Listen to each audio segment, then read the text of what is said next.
Come on.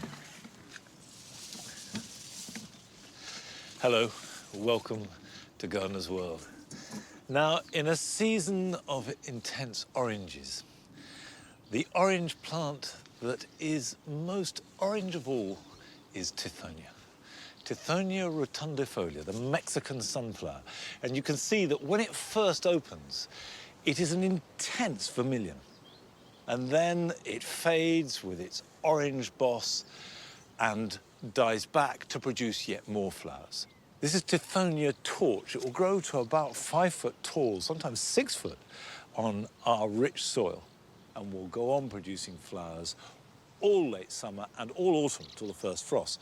The key thing, though, is to keep deadheading. Here is a flower that's lost its petals. It wants to set seed, and that needs to be cut back. And just cut that back, cut right back to a leaf, and that one there, and that will promote more flowers. And as I say, this will go on flowering with these intense orange daisies right up till the first frost. Now, coming up on tonight's programme. Francis Tophill goes to Hampshire to meet a man fanatical about ferns. We visit a paramedic who planted an oasis of calm for wildlife and staff at an ambulance station in Sheffield. And Carol Klein pays her second visit to Dove Cottage in Yorkshire. This time, the garden is in full summer bloom.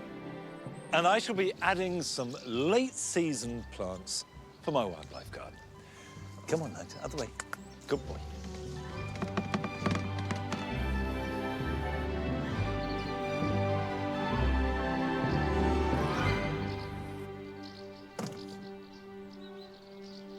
Out of the way. Good boy.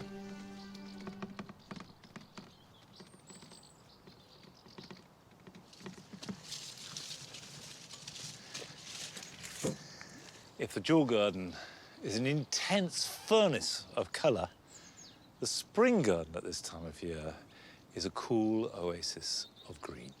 And I want to add more green. I want to make it green as green can possibly be, because that coolness is a wonderful relief and can be rich and rewarding. And also, the conditions in here do not lend themselves to bright floral plants at this time of year. But they do lend themselves absolutely to this group of plants, which increasingly I adore. And these are ferns. Ferns are something that you grow to love. I used to think they were very gloomy and somehow depressing.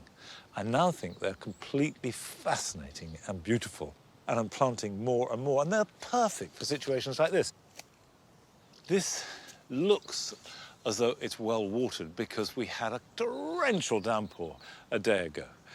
But believe you me, this is one of the driest parts of Longmeadow. We've got this big old hazel with a canopy stopping light and water, in summer at least, coming through, and the roots sucking up every little bit of moisture around. And then you've got the lime trees on top of that.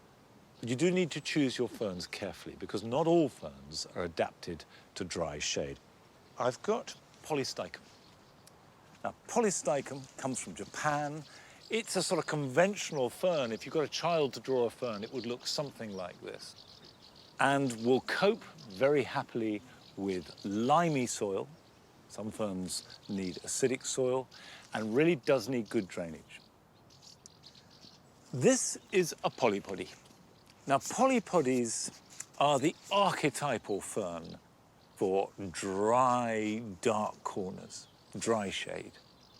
The one thing about them is that they really do like limey soil, and you typically see them growing out of crevices in rocks. The other great thing about polypodies is that their growth pattern is almost the opposite of most plants, because they die back in summer. So they come into foliage round about late July, August, look at their best throughout winter, when you need evergreen plants.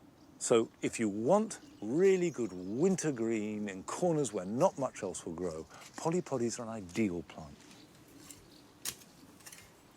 If you want to propagate your own, it's rather a specialist subject because ferns don't produce baby ferns as such. The spores are always the same sex. So they will produce a plant called prothallus that will have a male and female sex. And it is from this tiny, tiny plant they will produce very small ferns, and these will slowly grow. And the whole process can take years. So if underneath your fern you see a sort of greeny, algae-ish scum, those could be baby plants waiting to become ferns.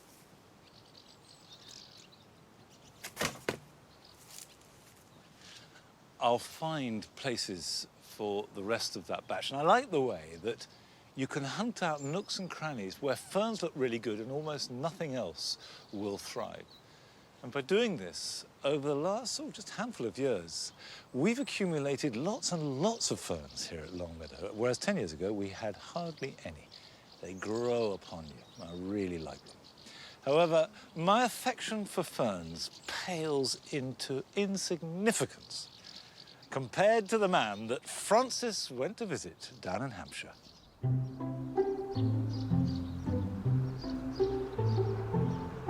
It's fair to say that most of us love our gardens. They can be a place to relax or a place to create. But for some of us, a garden is a space to indulge a passion for plants that could be said to border on obsession. Andrew Leonard is a gardener, but there's only one plant for him. It's one of the oldest plants on the planet that thrived millions of years before even dinosaurs roamed the Earth. Andrew is a fern fanatic. That really is crammed full of ferns, isn't it? They're everywhere. Yes. That's amazing. When did you get into fern collecting? Well, the first house I bought was in Portsmouth, and it had a very small garden and nothing growing in the garden at all apart from a bracken. And I didn't realise at that time that ferns were actually hardy in the British Isles. And it was about the same time I found the British Pteridological Society, which I joined, and after a couple of years I went out. They organised meetings and I went out on one of these meetings. And we went to Oxford, and I remember thinking, these people are rather eccentric, but I thought I might fit in with them. You know, I think the best gardeners are always strange and eccentric. Yeah. And then they organised meetings abroad, and we went to the north of France first, and then we went to Trinidad. Oh, wow. And then I started organising ones for myself, so I go to Zimbabwe and Thailand, Malaysia, places like that, and I hire a car and drive around and see, you know, how much trouble I could get into and to see ferns. Are there any particular favourites that you have? Well, this Lygodium japonicum, it's a climbing fern. That is amazing. I've never seen a climbing fern before. I've seen this in Hong Kong, and it can grow right up into the trees, higher than this. It's really... Well, it's starting to do its thing, isn't it? A few years, maybe. This is another nice one. This is called Dryptis picoense, and it's a hybrid, and it comes from the island of Pico in the Azores. And I was sent a bit of it, and it sort of spread. It did this thing vegetatively. It sort of reproduced. And I've got lots and lots of plants now. In fact, there's only a few in the wild, and I've got more in this garden than there is in the rest of the world put together. Wow. This is Pteris cretica. This is Polisticum proliferum. Right. These little ones are Parathaleptris bedomii. They're lovely, those ones. And this is Setomium falcatum. You just have so many ferns. Well, this is only part of it. Andrew got so carried away with his ferns that he ran out of space. So 15 years ago, he decided to grow them where most people grow their veg, on an allotment.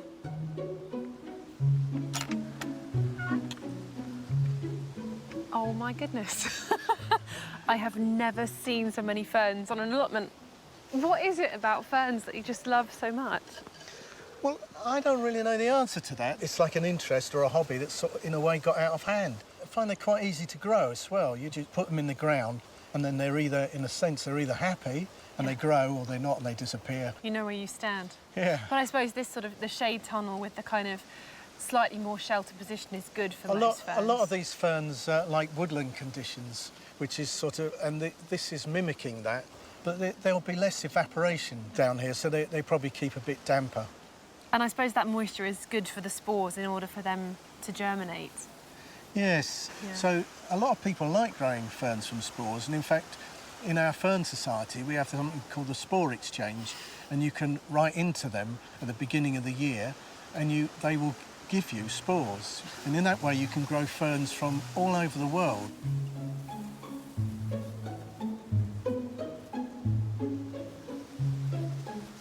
They really are everywhere, aren't they?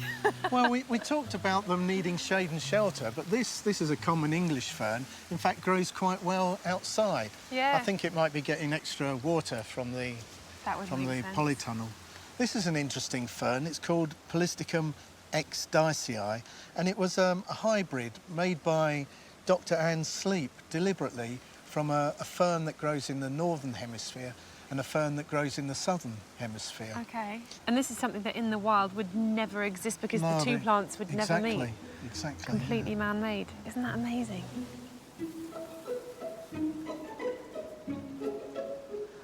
Oh, another tunnel full of ferns. Yes. It's amazing. I mean, they are like a living collection, aren't they? They're not really displayed to be aesthetic, are yeah, they? you're right, it is. And this one's particularly sort of gone wild. I don't do anything at all to it. Really? Yeah.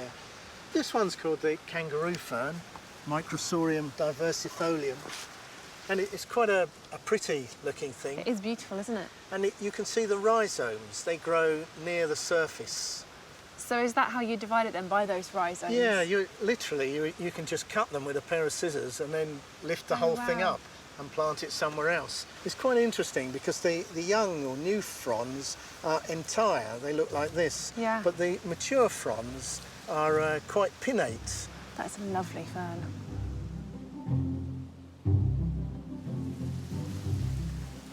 Wow. I mean, the thing about ferns is they're so magical because you feel the history of them. They're such an ancient kind of plant and such a history of collecting them as well, you know? This is a plant that most people probably wouldn't even think is a fern. And it's a native of the British Isles, Really? in fact, throughout Europe, I think.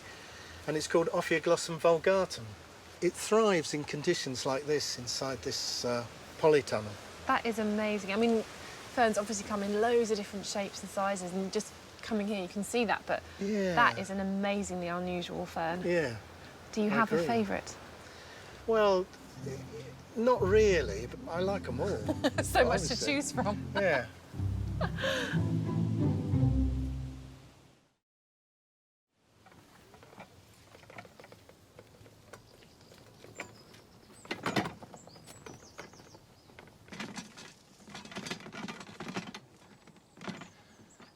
I love the passion and intensity of that kind of relationship between man and a single kind of plant.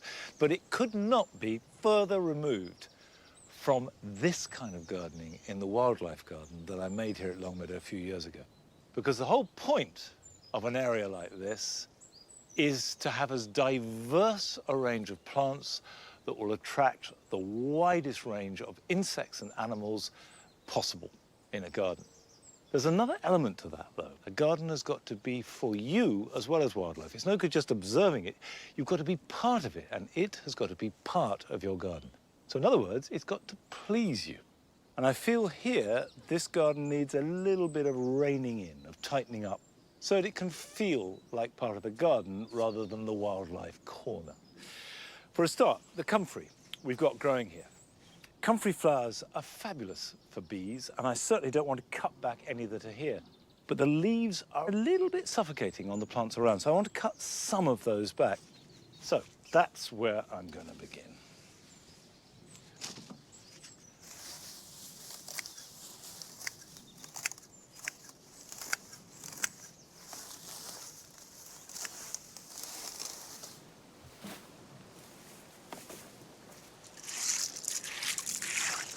Because I want to make this as good for wildlife as possible, this pond has got a beach. And effectively it means a very gradual slope filled with gravel and shingle and the odd stone, so that any mammal, amphibian, birds can gradually get into the water without slipping and drowning or whatever the problem might be. Hedgehogs can come down and drink. The problem is things like couch grass have rooted into that beach. In spring, this was full of frogs, absolutely filled. There are hundreds of young frogs around the garden, and it all stems from here. I'm going to leave this teasel. The birds love these seed heads. Now, coming on into the border, you can see that this plant, which is coltsfoot, has rather taken over. It's a nice plant. It has dandelion-like yellow flowers that arise from the bare soil as early as February. And that's fine for very early bumblebees, but I don't want too much of it now, so I'm going to reduce that and thin it out, because things like the germ in there will not be able to compete. There we go, that's coming out. And that's creating space where I can add more plants, because there are so many beautiful flowers that are perfect for pollinators. And when I talk about pollinators, I don't just mean honeybees. There are lots of other pollinators. There are various flies, there are parasitic wasps, some of them looking really insignificant, and even as though they might bite or harm you. They need plants too. Now, sedums are the star performers for bees and butterflies as we come into autumn. They just love these open, flat-top groups of flowers. And in about 3 weeks' time, you come in here and they'll just be covered in butterflies. So we must give sedums as much light and space as we can.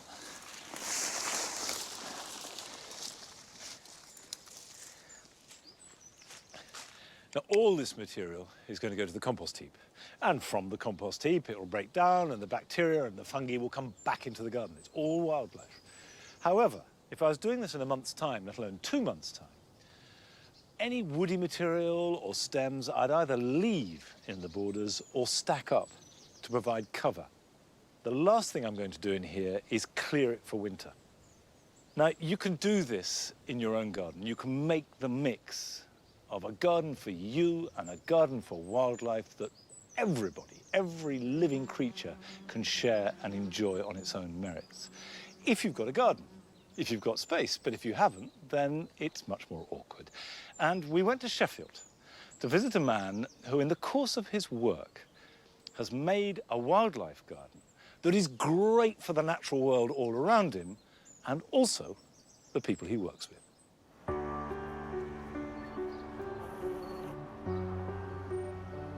It was always going to be a wildlife garden. That was the idea. We wanted a garden to attract as much wildlife as possible, a number of habitats for the wildlife, but we wanted the garden also to be an interactive garden where staff predominantly can come and sit and spend 10 minutes or half an hour.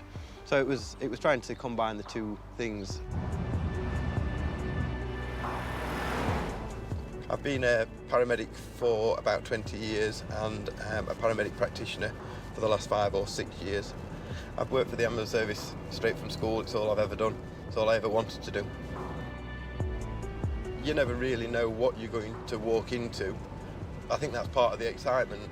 You could be delivering a baby and then you could be going to somebody as they're taking the last breath.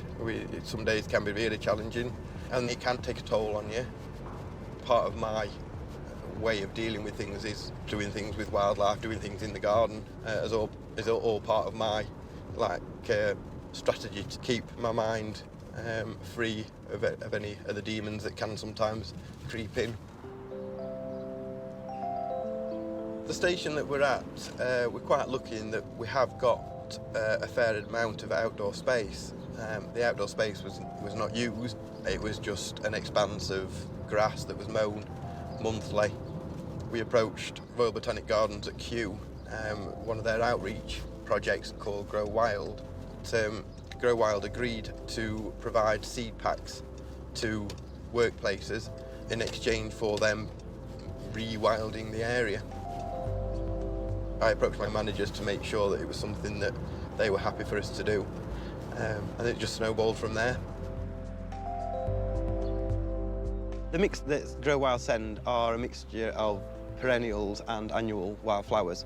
So in the first year, we got all the annuals came through, so all the things like the reds of the poppies, the blues of the cornflowers, the yellows of the corn chamomiles, and quite a lot of oxeye daisies and things like that. We left those all to go to seed. We're hopeful that they would self-seed, and we're hopeful that they'll come through in subsequent years. But this second year has been a lot more subdued colours. We've got a lot more of the whites of the cow parsley and the wild carrots, and more of the blues of the knapweed and things that are coming through. But it's also been interspersed with plants that we've perhaps not planted that have self-seeded. So this bird's foot trefoil and vetch and things like that that are starting to come in. This year, more so than last year, we've noticed a lot more bees and hoverflies and butterflies that are coming in and using the garden. The annuals obviously did attract them, but I think the perennials seem to be a lot longer lasting sort of flower, and we're definitely getting a lot more things coming in because of it. You get little successes from everything, so we put some nest boxes up, and within a month of them being up, we'd got a family of blue tits nesting in them, and that kind of lifted my spirits a little bit. Just this year, we've done a bit of a community outreach thing with the schools and an elderly persons complex, where we've just grown a field of sunflowers, just to try and get people interested so that they can see what we're doing, hopefully get the bug for gardening. I'd love to see, to drive up and down the estate and see wildflowers everywhere. That would be a perfect scenario for me. I always wanted it to be somewhere that people could come and sit and have 5 minutes when they wanted to sit alone, or even sit with the colleague that they've just worked with and talk through the job. Somewhere that they could have a cup of tea, shed a tear if they have to, somewhere that can kind of ease your mind or just take your mind off things that you've been doing. And the studies have proven that being around in green spaces and being around wildlife is really good for mental health as well as physical health. It's nice to actually come and have somewhere, you know, that's not all built up around you, and just have somewhere to have a bit of chill out if you want to, or just go on a bit of you time. If you're coming back on days, you don't want to be sat inside. You can go out there. If weather's fine, you can just, you know, you can disappear out there for half an hour. You can lose yourself out there. It is just nice to have that relaxing space, because I've been to a few stations and there's nothing like this at any other station really. You know, it's just your basic mess room and car park, and that's it. It's just something to appreciate, really. The ambulance service is there at people's worst times. We may seem like hardened professionals, but we're still human beings, and we all still have that emotion that people have. We keep a lid on it whilst we're dealing with the patients most of the time. But there's things that are always going to touch the nerve. Hopefully having a bit of wild space, a bit of nature, and some pretty flowers really is enough just to make people realise that there's not all bad in the world, and there are a lot of good in the world, and there are a lot of good things around if you look around.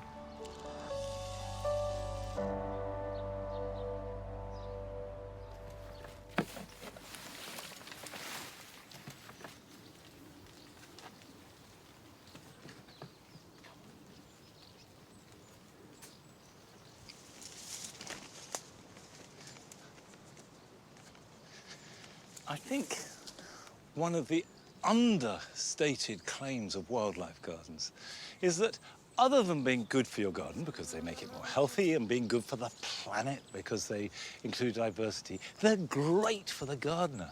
They're fun. They can look fantastic. It's a really good way to garden. Now, I want to make this wildlife garden as good as possible for insects and for me for as long as possible, to stretch that flowering season out. And to that end, I'm adding some asters. I've got 3 different types here. I've got one which is just coming into flower now, called Mog. They have the great virtue of being very trouble-free.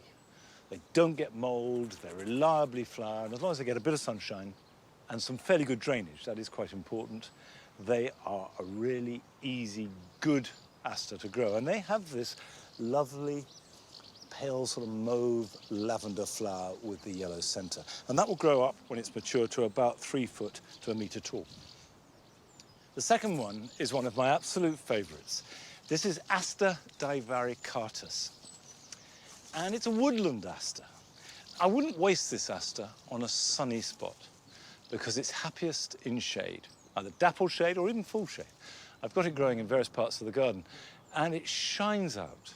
That's as tall as it ever grows, and then it tends to grow laterally, and a really, really good plant for that shady corner. And that will attract the insects and the bees. But you can see there's an elegance about it and a delicacy, which is really good.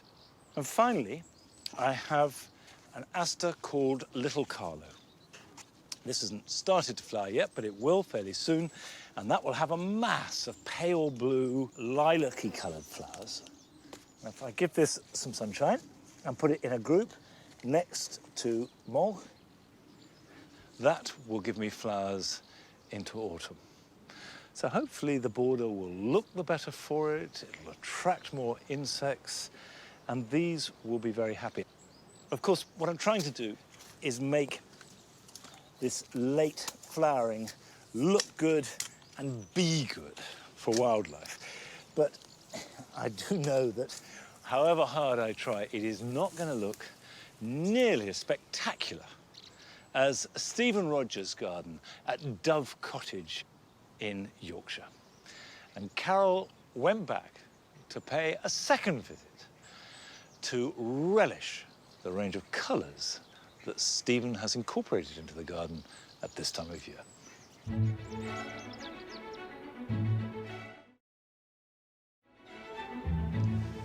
Last time I was here, it was September, and the whole garden was mellowing into an autumnal glow. But this is a garden that's made for all seasons, to take you right through the year. And I know that what awaits me now is something quite different. It's so exciting.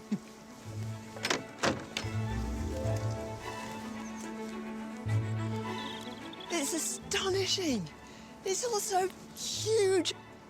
These great masses of plants like a theatrical backdrop. One after another all the way up and down the garden. It all looks so fresh and new.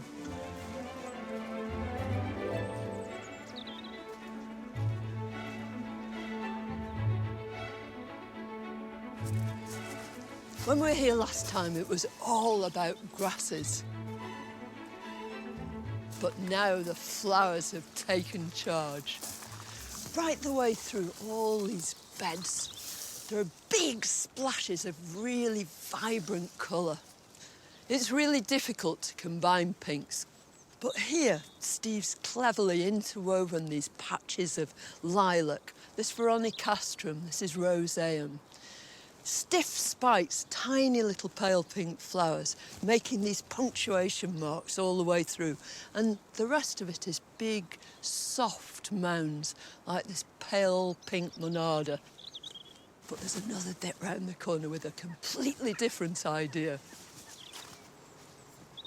Last autumn, grasses like this Molinia were golden. You were so conscious of them. But right now, it's green and it just forms an almost transparent veil through which you get glimpses of this planting. And I have to say, it's this glorious paradox that's created by this great river of blue that runs right the way through this bed. It's soft and flowing, and yet it's composed of this very solid, prickly plant, Eryngium borgatii picos blue. The man who created this garden, Stephen Rogers, started his working life in the family butchers. After training at the famous Savile Gardens in Windsor, he returned to Halifax 20 years ago and created this garden, inspired by wild prairies. Normally, when people think of prairie planting, you imagine these great, big, bold blocks of colour, don't you? Very strong. But your garden is quite different. Yeah, it's a much more intimate prairie planting. Lots of very tall plants that you might find in a tall prairie. Intermingled more, dotted in, bit of self-seeding. Sometimes you have to walk past plantings a few times to pick up on everything that we've dotted into the beds. I love the way in which tall plants sometimes come right the way from the back, right into the foreground. Sometimes tall plants are hidden away at the back of borders and you don't see the whole plant, and they're not as impressive sometimes, they're just lost at the back of a border.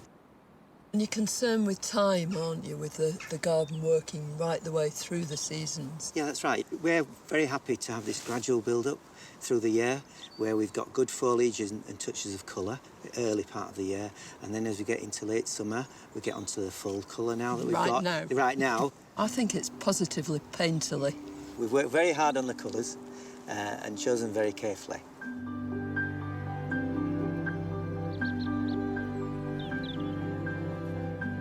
The last time I came here, I helped Stephen clear out one of the beds for replanting. I can't wait to see what he's put in. This is lovely. We've got a nice mix of colours, we've got different shaped flowers, and we always make sure we've got some spires in as well.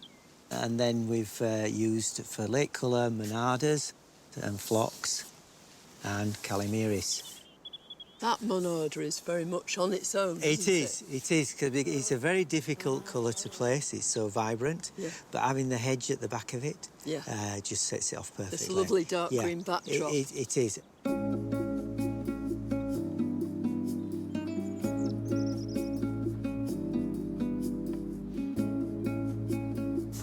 Well, there's no doubts about what you call this border. No, this is the sexy pink border. Right. You're wearing a shirt to match. I am. Matches perfectly. A Japanese couple that visited the garden called it the sexy pink border, so that's stuck with us now forever. I should think so. Yeah. It's quite unique in your garden, though, isn't it? Just being one colour. A lot of the other beds have got colours mixed. This one we've just stuck to pink. Variations on a theme. How did you decide what to include in it, though, in the first place? A starting point is sometimes we'll pick the flowers from different parts of the garden, different pinks, and then we'll match those up. And then it's just matching. So you put them all together? Put them all together on a table, see how they go, and then we'll work out the shapes of the plants that we want to use. The echinaceas at the moment look as though they're floating above the planting. We've kept the repetition going, and then it weaves in and out. It does, and it curls round some of your taller plants and goes off. It's very rhythmic. It is. Yeah, as well as being sexy. Yeah. But more sexy, I should say. All right. Yes. It shows so much about you and your love for plants. Yeah, it's taken a lot of years to get to this stage.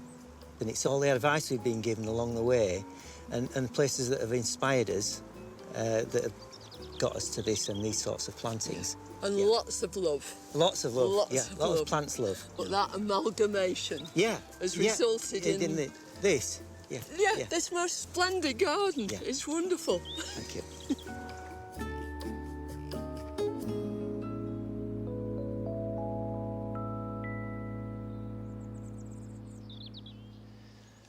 There's no question that there is real skill in getting colours right in the garden. It's no good just bunging things in and expecting them to look good, because even a beautiful plant whose colours you adore can look wrong because of the association of the plants around it. And here at Longmeadow, we have restricted ourselves in every part of the garden to various palettes. So in the jewel garden, we have the rich jewel colours, which means having no whites or pinks. In the cottage garden, though, we really give rein to all the pastel shades. And then on the mound, it's fundamentally white with touches of lemon and blue. And from that, you build up a picture. And it's a long, ongoing process, but a really important part of the artistry of gardening. Now, still to come on tonight's programme. I'll be planting a window box with cyclamen to add a splash of autumn colour. And we visit Kew Gardens to capture the rarely seen flowering and pollination of the giant water lily, Victoria cruziana.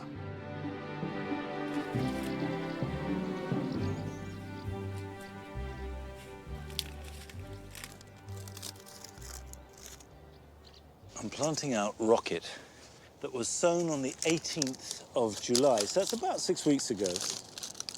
And the idea is that this will be ready to pick in a couple of weeks' time and will last through, if we look after it, maybe with a few cloches and fleece, to Christmas.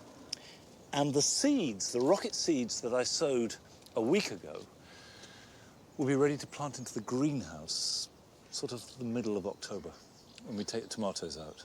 And that will be ready for picking as this dies down from Christmas through till March, and then I'll sow more in January, which will take us through into spring. And by overlapping and having this succession of plants, we'll pretty much have a constant supply. And the secret of rocket is that it does like rich soil and plenty of water.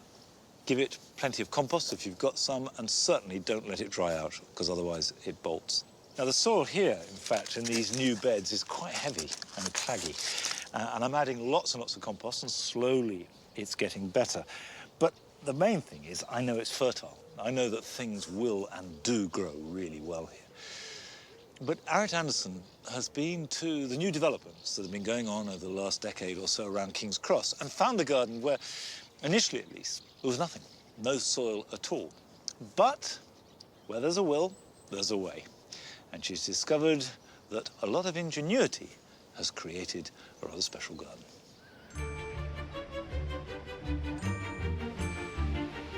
Like many industrial areas, by the 1990s, King's Cross had declined into wasteland. Since its redevelopment in the last 10 years, it's slowly being transformed. Now, the building work continues, but tucked amongst it is a green oasis called the Skip Garden. I'm here to meet the gardeners and volunteers of this very enterprising community garden to see how it could just change how we think about our urban spaces in the future.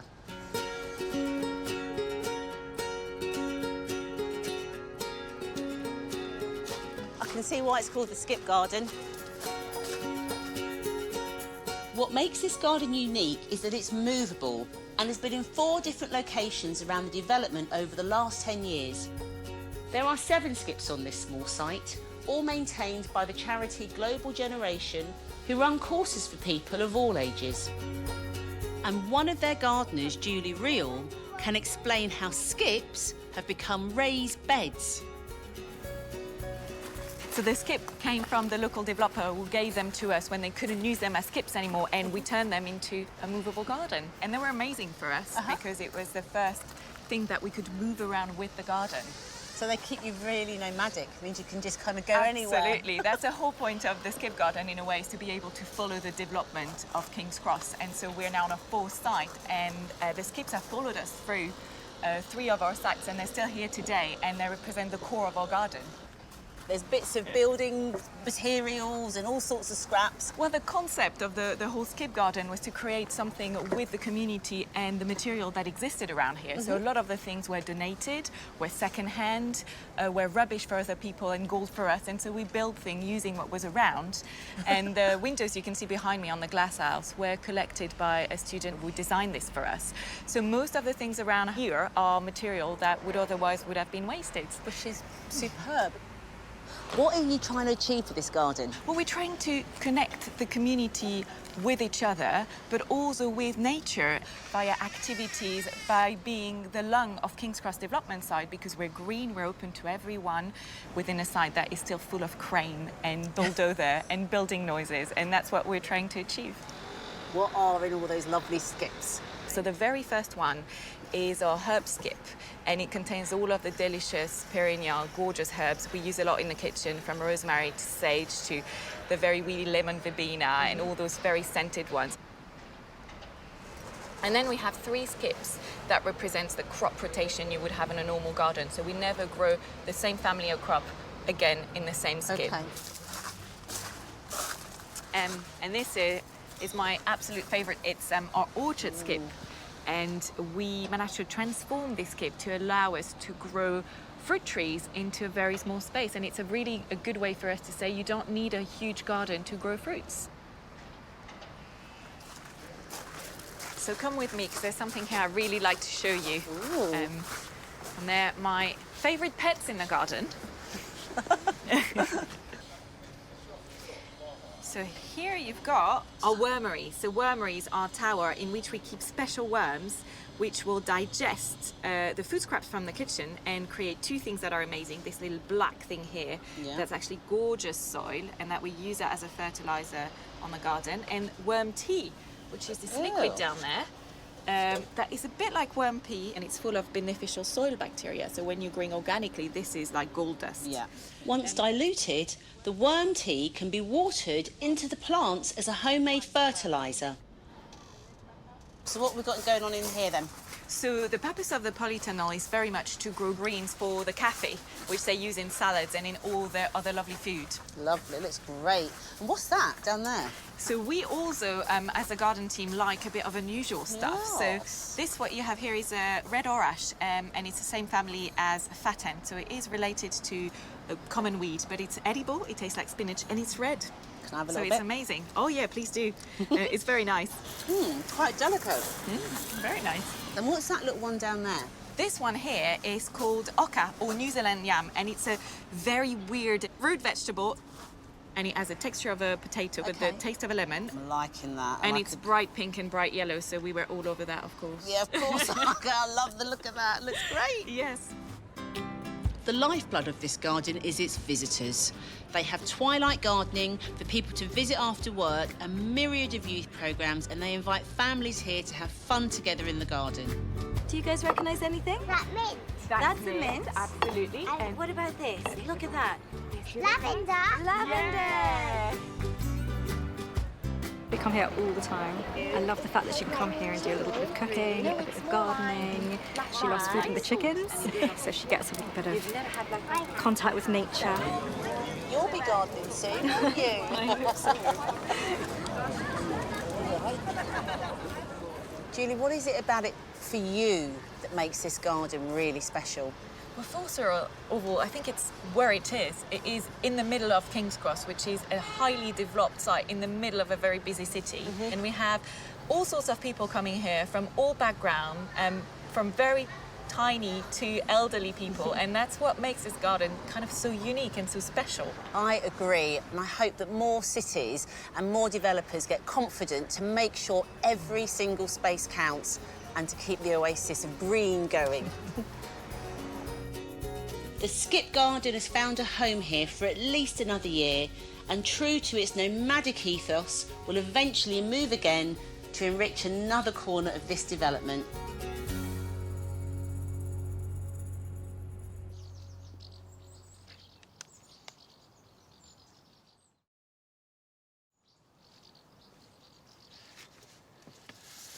There's no doubt that when I lived in London in the 1980s, King's Cross was an area that needed, shall we say, a little bit of love.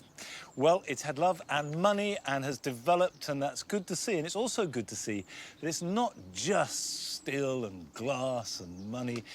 There is real attempt at making community projects that are involving local people, and long may that last. And if you want to find out more about the Skip Gardens, then go to our website.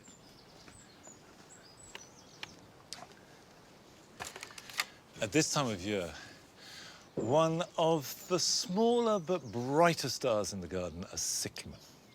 Cyclamen hederifolium.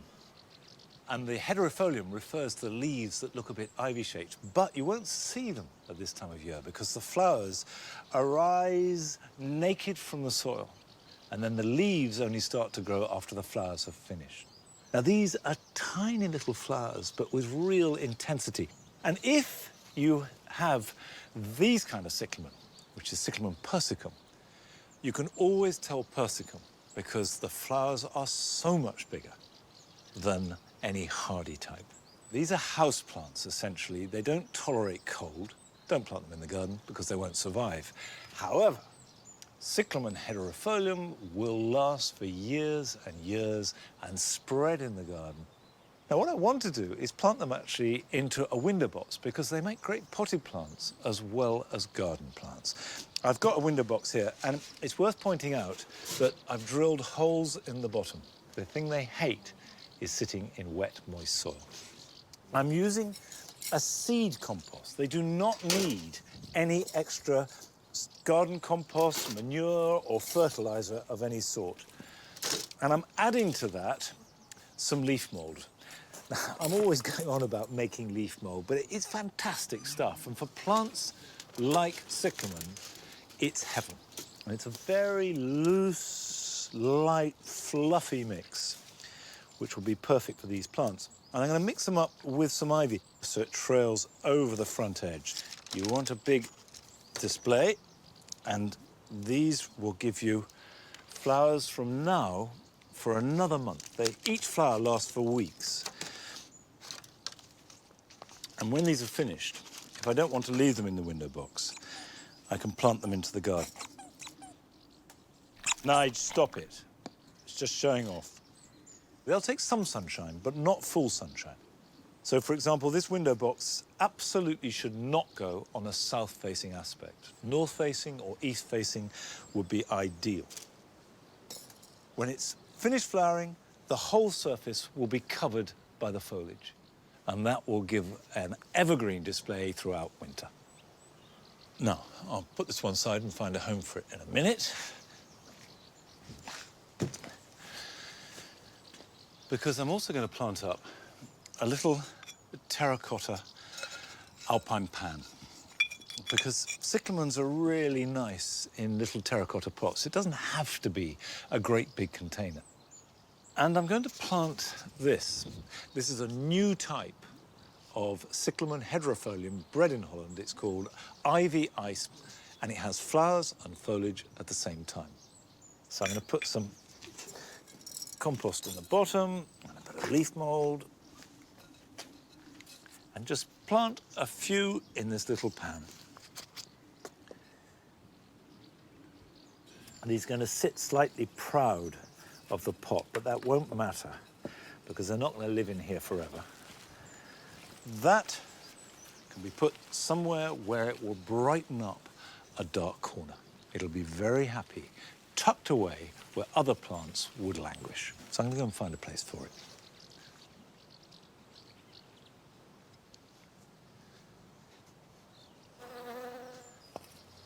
There's enough shade there to keep them happy, and they should go on flowering now for another month. One of the great pleasures of gardening, I think, is the way that flowers come round in season. Like old friends, you can greet them at the right time of year in the right place.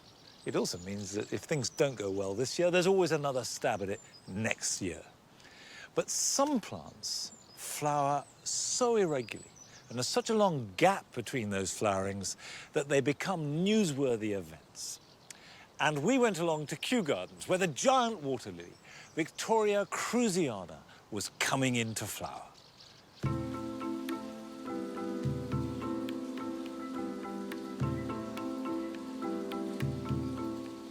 The giant water lily is Victoria cruziana. The leaves get usually up to 2 meters diameters. I have to say that ours was 2.05 meters 2 weeks ago, so it's pretty good. In the wild, it's a sort of a short-lived perennial. But because of the light levels that we've got here in the UK, we grow it as an annual. And it grows from a center point, and it produces huge stems with gigantic leaves at the end. And all of it is full of spines, supposedly to avoid to be eaten by fish. So Victoria cruziana was discovered in the 19th century in Bolivia. This is something so amazing, so original, and compared to a normal water lily is absolutely astonishing. So there was a sort of a craze over them. Victoria cruziana comes from an area where is quite shallow water, quite still water, and, you know, with climate change and the related flooding, that is quite a threat for them because obviously their habitat is getting destroyed. Also, deforestation is not helping because that can pollute the water. So, you know, trying and preserve these amazing plants is very important, is paramount, really. Once the plant is mature, which is in here is about July, August, the flowering starts, the flowering season starts. But the flower itself, it only lasts for 2 nights. So the first night, it opens up and is white.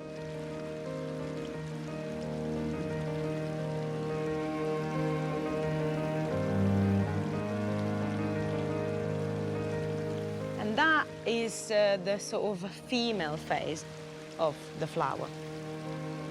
Then it closes during the day, and then the second night it opens again and is pink, and that's a sort of a male phase of the flowers. In the wild, it's pollinated by beetles. Once it opens in its female phase, the beetles are attracted by the scent of the flower. Also, they're attracted by the color white. And inside the flower, there's some pollen. Once it closed during the day, the beetle stays trapped. So the beetles are completely covered in pollen.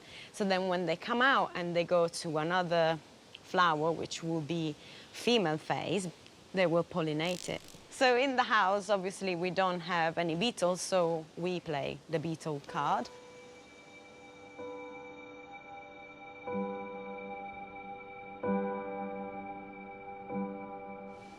Well, I really like coming into the glasshouse when there is no public, so I can have it all to myself.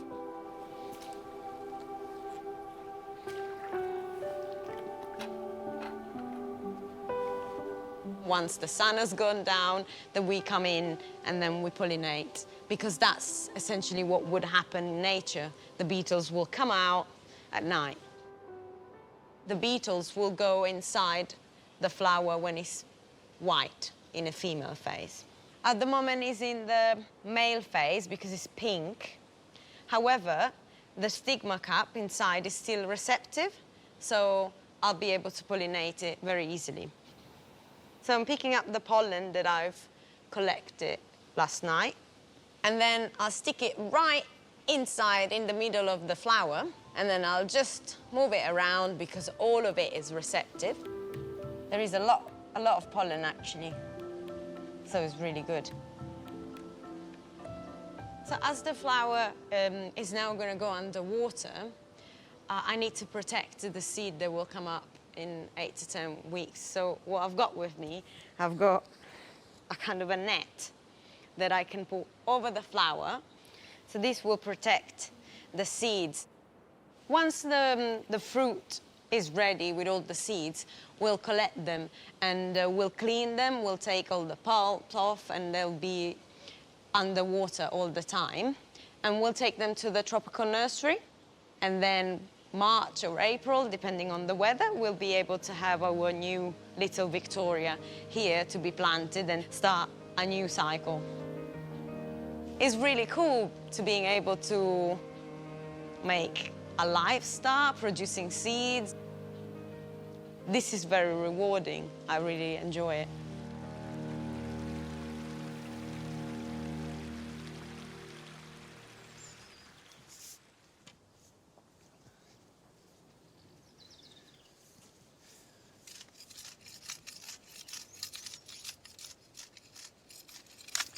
When we were filming Around the World in 80 Gardens, we were a long way up the Amazon and staying on a boat on the river. And I remember one day we then got on a smaller boat and traveled for a few hours, and we walked for an hour or so through the forest and came to this lake with 20, 30, 40 of these giant water lilies, great leafy plates.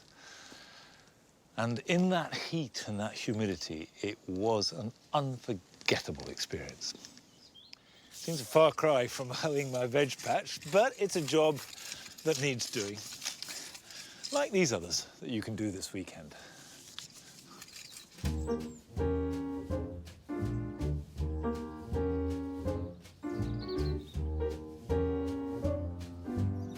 Pinch out the flower heads of basil plants as they appear.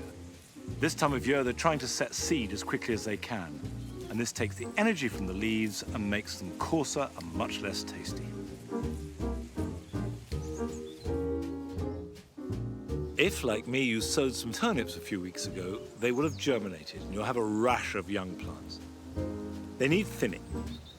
Just take out clumps, leaving thin lines of plants. And then in a few weeks' time, you can return and thin them again. Rambling roses have put on a great spurt of growth over the last month or so. And whether you're growing them up a trellis, a fence, a pergola, or as I do up trees, they should be tied in now to protect them from autumn winds, because these shoots are the ones that are carrying next year's flowers.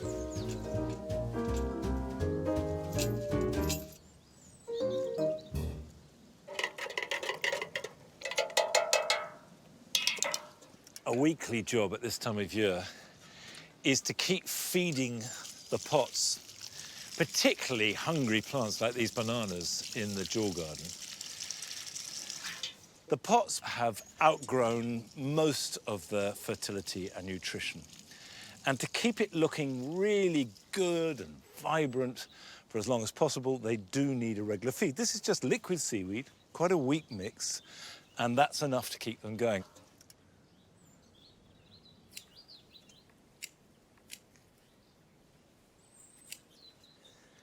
Now that the flowers of the time have faded, I'm cutting them back so that the new shoots can get light and air, and combined with the good drainage that I especially put in under these plants, they should be fine over winter. But I'm afraid that's it for today. I'll see you back here at Longmeadow next time. So until then, bye-bye.